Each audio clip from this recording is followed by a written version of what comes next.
अश्कों से जो भीगा था दिल चलो सुखा लेते हैं। अश्कों से जो भीगा था दिल चलो सुखा लेते हैं। ए जिंदगी चल तुझसे फिर से हाथ मिला लेते हैं। पोएट्री दिल से के दर्शकों को मेरा प्यार भरा नमस्कार। मेरी आज की कविता नई नवेली दुल्हन की उलझनों के ऊपर है, क्योंकि जब शादियां होती हैं तो हर नई नवेली दुल्हन जो नए घर में जाने वाली रहती है उसके मन में बहुत सारे सवाल होते हैं। अगर वो वर्किंग है तो वो हमेशा सोचती है कि वो अपने काम काज को ससुराल जाकर कैसे कर पाएगी, दूसरों की जिम्मेदारियां कैसे उठाएगी।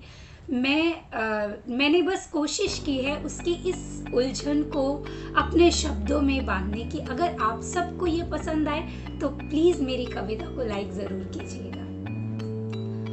नई शादी पुरानी नौकरी, नई शादी पुरानी नौकरी, चॉकलेट के बक्से और फलों की टोकरी, उलझनों को मन में दबाए और नई साड़ी का बोझ उठाए।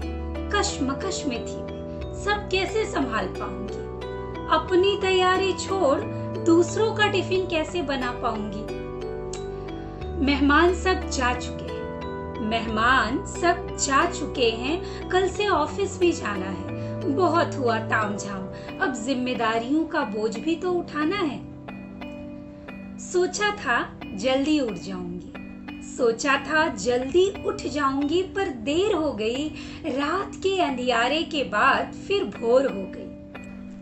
तैयार होकर रसोई में पहुंची तो बाबूजी सब्जियां काट रहे थे और अम्मा पूरियां तल रही थी।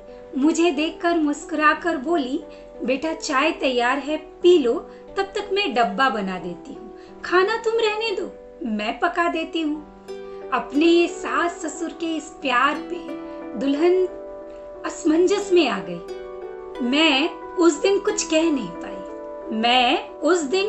नहीं पाई, बस डब्बा उठाकर किसी तरह ऑफिस तक आई। फिर शाम की चाय अम्मा ने इन्हें और इन्होंने मुझे पिलाई। बस ये क्रम कई दिनों तक यूं ही चलता रहा, पर मेरे साथ मेरा डर भी पलता रहा। आज ऑफिस से लौटी तो देखा मौसी सास चाय पी रही है। मैंने पांव छुए, कुछ कहती इसके पहले ही अम्मा बोल उठी, अभी अभी आई हो, थोड़ा आराम कर लो, फिर जाओ किचन में है बाकी काम, वो काम कर लो। मैं कमरे में आई, फिर थोड़ी देर बाद मेरी चाय लिए मेरे पतिदेव भी आ गए। फिर हम दोनों रसोई में जाकर शाम के खाने की तैयारी करने लगे और अपनी छोटी सी दुनिया में प्यार के रंग भरने लगे। पर तभी मासी सास का किचन में आगमन हुआ। पति को देखकर आंखें तरीरते हुए बोली, शादी के बाद खूब कामकाज सीख गया है, बिल्कुल आराम नहीं मिलता तुझे, थक हार कर आया है और कोई काम नहीं मिलता तुझे। आजकल की लड़कियों को क्या समझाएं, बराबरी के नाम पर क्या क्या करवाती हैं, खुद माने न माने पर अपनी बात हरदम मनवाती हैं। काम काजी बहू लाओगे तो यही होगा, मुझसे मत पूछो, मैंने तो बहुत है भोगा। मैं हतप्रभ सी उनको ताक रही थी। अब मौसी सास की ये बात सुनकर नई नवेली दुल्हन के तो होश ही उड़ गए थे। मैं हतप्रभ सी उनको ताक रही थी, देखा अम्मा दरवाजे से झांक रही थी।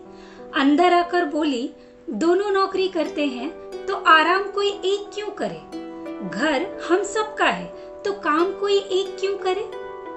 सुबह का खाना हम दोनों और शाम को ये दोनों पका लेते हैं, फिर बातें करते हुए सारे काम भी निपटा लेते हैं। इस घर में कोई रिश्ता एक दूसरे पर बोझ नहीं है, इस घर में कोई रिश्ता एक दूसरे पर बोझ नहीं है। हर घर की तरह हमारे घर में नोक झोंक हर रोज नहीं है। बात बराबरी की नहीं, प्यार में हिस्सेदारी की है। बात बराबरी की नहीं, प्यार में हिस्सेदारी की है। बात तीमारदारी की नहीं, एक दूसरे के प्रति जिम्मेदारी की है। अब एक दूसरे को वचन दिया है तो निभाओ। मेरी बहन तुम किचन से बाहर चलो, इनके जीवन में यूं आग मत लगाओ। अम्मा ने जब अपनी बहन को किचन से बाहर चलने के लिए कहा तो नई नवेली दुल्हन के मन में जो आया विचार वो ये था कि अम्मा की बातें सुनकर मेरी सारी उलझनें धराशायी हो गई थी। अम्मा की बातें सुनकर मेरी सारी उलझनें धराशायी हो गई थी। आज लगा यूं मैं मायके से सचमुच पराई हो गई थी। आज लगा यूं कि मायके से मैं सचमुच पराई हो गई थी। अगर ये कविता आपको जरा भी अच्छी लगी हो तो लाइक का बटन जरूर प्रेस करें और ऐसी ही नई कविताओं के लिए मेरे चैनल को सब्सक्राइब करना ना भूलें। तब तक के लिए धन्यवाद।